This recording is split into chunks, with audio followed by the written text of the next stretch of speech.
À une époque pas si lointaine, les photographes commerciaux qui utilisaient la pellicule avaient quand même une certaine facilité à créer leurs archives, dans la mesure où des cartables ou encore des filières étaient utilisées, et au fur et à mesure que le travail était exécuté, eh bien, ces filières étaient remplies.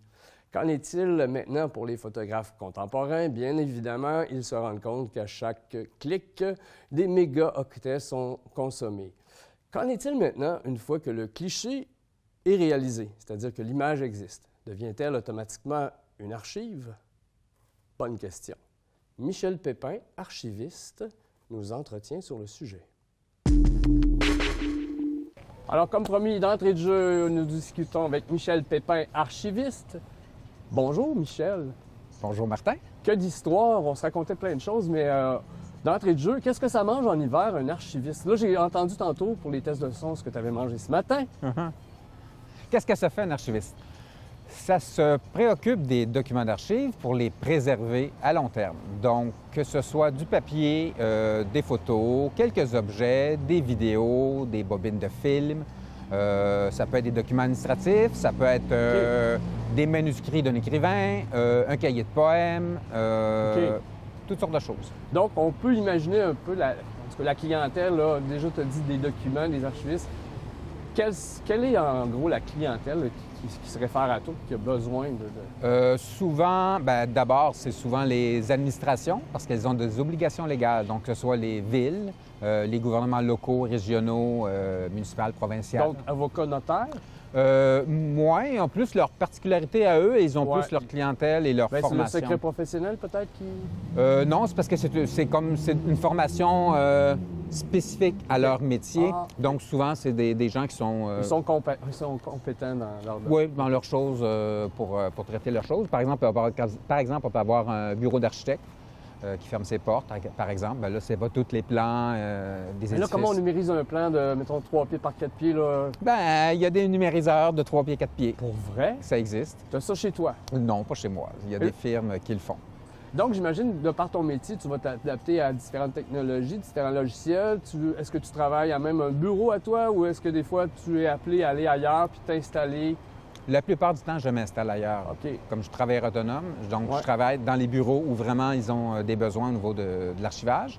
Et lorsqu'on parle d'archivage, c'est aussi le traitement de l'information. Parce qu'un document d'archive, en fait, ça devient un document d'archive aussitôt qu'il est produit. C'est pas à partir de 1928 et moins que c'est des... Non, qu'il y a une appellation. Oui, un archive, c'est un document qui a été produit hier. Parfait. Donc, on doit aussi se préoccuper de comment les gens créent leurs documents. Absolument. Et comment ils les classent dans l'actif pour qu'à l'historique, on puisse les suivre et avoir accès à ces informations-là. C'est très intéressant. D'ailleurs, je pense que tu es au fait à la télé, là, quand on produit là, cette émission-là. On est à faire ça, puis c'est vraiment payant. On s'aperçoit que le travail vaut la peine. Là, tu parles où tu es affecté, tu es travailleur autonome, c'est le fun, tu te promènes surtout au Québec. C'est quoi le mandat trippant que tu as eu comme archiviste? Tu es arrivé, tu as fait... Le mandat trippant? Oui. Bien, il y en a le plus trippant, je peux pas en parler, j'ai un contrat de confidentialité. Ah bon, c'est tout le temps ça. Ça me fait penser à... C'est pas ça, mais... Francis Cloutier des Chicken Swell, qui ont un moment privilégié, il nous raconte plein d'affaires. Il m'appelle 2 fois après, il dit « Hey, telle affaire, tu peux pas en parler. Telle affaire, tu peux pas... » Moratoire, back à back. Ben, man, il me reste 3 minutes d'émission. Non, mais ce qui est intéressant, par exemple, je suis allé travailler en Gaspésie. Donc, c'est une municipalité qui m'embauche pour traiter les fonds d'archives d'une usine. D'une usine? D'une usine. L'usine Gaspésia qui est fermée. OK, quand même. Donc, les archives se sont retrouvées à la ville. Donc, j'arrive là, il y a peut-être 250 boîtes. Des boîtes? C'est quoi les boîtes? Bien, c'est comme ça, là, des boîtes de différents formats. Combien? Ah, 250. Puis là, tu es joyeux. Oui, je suis très joyeux. Puis en même temps, je m'occupe aussi des archives municipales. Donc, je fais construire une voûte. Je la fais aménager, je commande des étagères, disons que j'ai fait le projet du début à la fin et j'ai été en contrôle du début à la fin. Merveilleux. Donc, souvent, je fais des recommandations, mais la voûte n'est pas comme il faudrait qu'elle soit. C'est comme poche, là. C'était un peu ma question. Je voulais la poser plus tard, mais en gros, là, en 2 secondes, les normes techniques d'une voûte, là, c'est quoi? C'est l'épaisseur des murs, c'est l'humidité, le taux de chauffage? Le chauffage, le froid, le chaud, l'humidité et l'épaisseur des murs, peu importe ce que c'est, ça peut être en béton ou en gypse, ça dépend de l'épaisseur des gypses. Okay. En fait, on calcule ça en temps incendie. Ah oui. Donc, si on fait, disons, 4 épaisseurs de gypse, ben, disons que ça va être un petit peu plus long à brûler que si on en met juste une. Donc, si on a une voûte où on n'a pas les moyens de se faire couler du béton armé, ben, on peut mettre du gypse à la limite, puis on compense un peu. C'est pas une vraie voûte, mais en fait, l'objectif, c'est toujours d'avoir, disons, 3 ou 4 heures d'avance pour permettre aux pompiers d'éteindre l'incendie avant que ça brûle. Et dans ce projet-là de l'usine, est-ce que tu as trouvé des choses inusitées? Oui, des dossiers médicaux à l'époque c'était une usine de papier, donc il y avait beaucoup de bûcherons. Ils sont tous tombés malades en même temps. Non, tout le monde se coupait les doigts. C'était toujours des histoires de doigts coupés. C'est un peu bof. Okay. Sinon, ben, j'ai fait plein de fonds d'archives. J'ai travaillé à la Cinémathèque comme stagiaire il y a longtemps. Wow! Et j'avais fait un directeur photo. C'était... mon Dieu, j'oublie son nom. En tout cas, un directeur photo. On le trouvera, il va être marqué. OK. Il faut que tu trouves. Oui, il faut que je le trouve. Donc, il avait été directeur photo avec Léa Paul. Oui. Georges Dufault. Ben oui, OK. Voilà, Georges Dufault. Donc, j'ai traité son fonds d'archives de papier, disons, document papier. C'est à peu près 6 boîtes, mais c'était intéressant. Ben oui. Donc, c'était tout son travail de pré-production, production, post-production et tout ça. Donc, toute sa correspondance avec les réalisateurs, sa correspondance avec un paquet de gens. Donc, c'était voir l'histoire du film, mais avec la documentation du directeur photo. On voit la lumière dans tes yeux. Bien évidemment, tu aimes ton métier. J'ai une question. Est-ce que ce ne serait pas un prérequis d'être un peu voyeur pour être archiviste?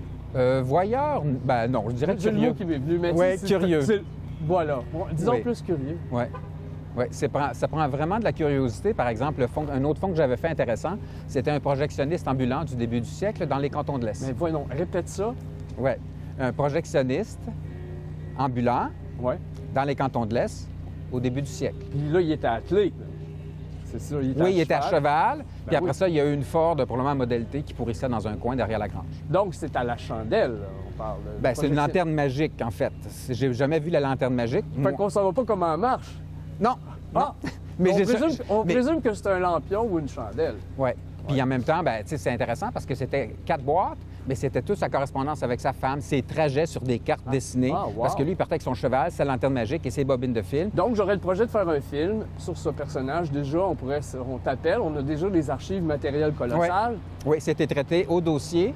Donc, la description, elle est faite au dossier, puis c'est à la Cinémathèque québécoise. Est-ce que ça t'arrive des fois, donc, d'être muté, donc comme travailleur autonome, d'être jumelé à des projets? Justement, je viens d'évoquer le fait de peut-être un scénario. On veut justement se servir des archives. Non, est-ce que tu t'es déjà greffé un projet de cinéma, par exemple, de documentaire? Non.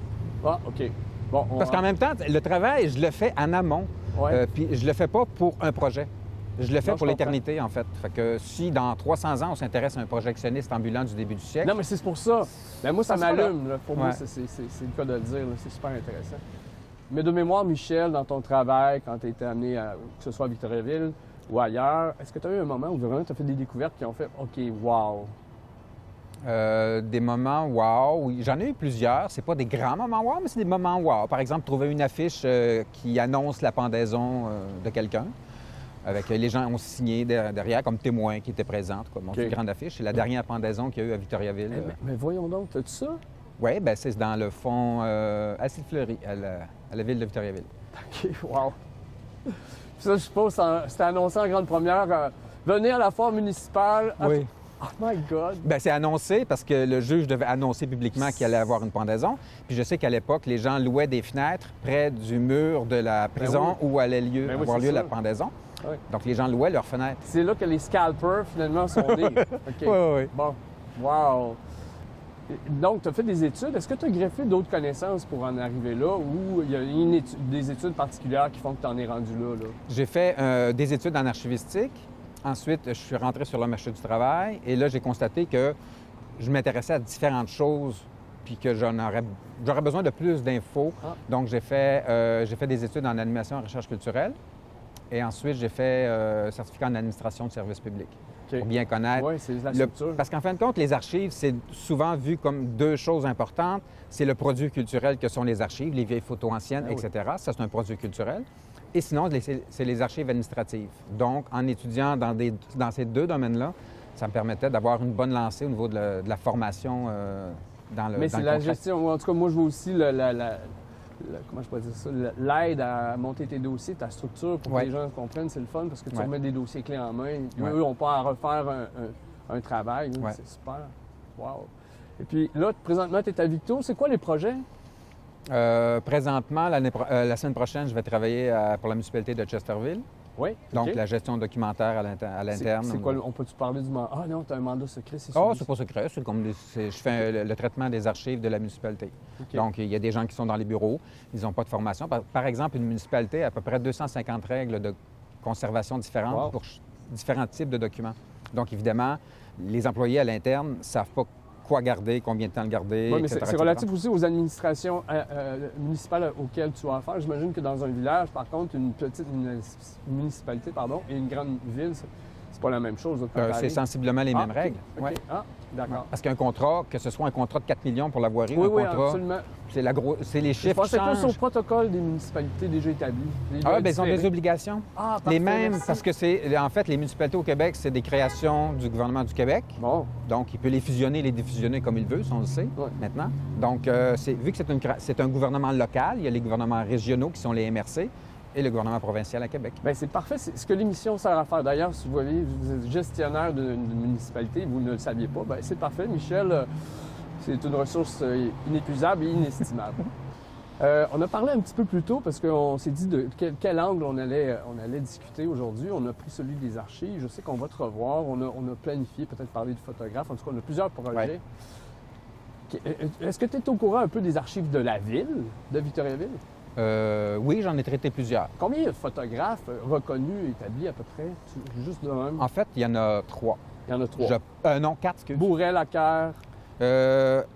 Oui, bien, Bourret, on n'a pas d'accès à la Bourret. c'est son Bourret, fils qui oui, regarde. c'est vraiment encore lui qui a ses Ok, archives. parfait. Donc, ça n'a pas été Je vais transféré à la l'appeler. ville. C'est bon. Sinon, ben, il y a Foucault, Foucault. Lacaire, Lacaire. un peu de J.O. Dubuc qu'on Ok. peut retrouver, OK. et Michel Maheu. OK. Excellent. Wow. J'ai fait les 3.